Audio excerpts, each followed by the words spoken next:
And so put all that together is that we're looking to surf a little bit. We're going to have a wave of COVID.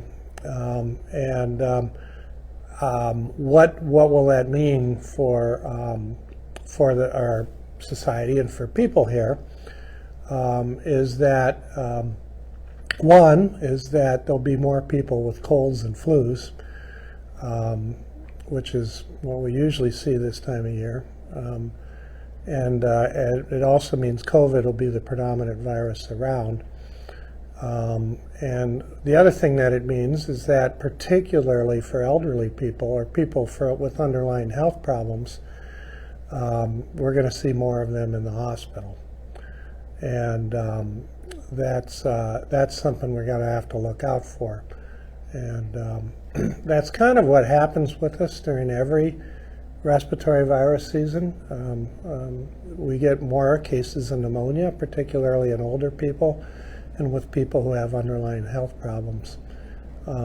This year, rather than having that be due to flu, it's going to be due to COVID. And particularly for immunocompromised people, those people who had transplants or cancer chemotherapy and such, or who are on special drugs for rheumatoid arthritis, it's going to be a riskier time. And we'll talk about in a minute what people can do about that. Will our hospitalizations be as high as last year? A little difficult to predict, but probably not.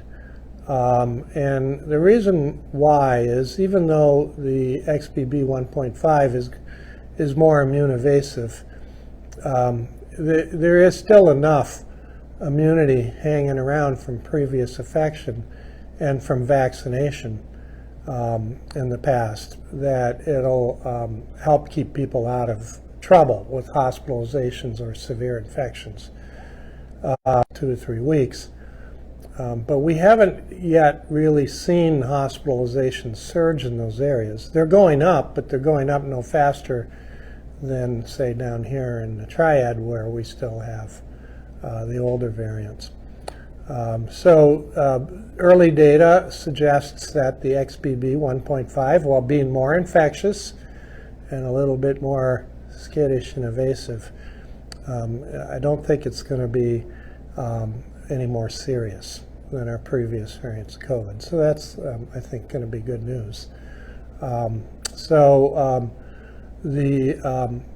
other thing is that there's going to be a lot more workplace outages because as more people get COVID you have to isolate for 5 days with COVID. So that's 5 days out of work.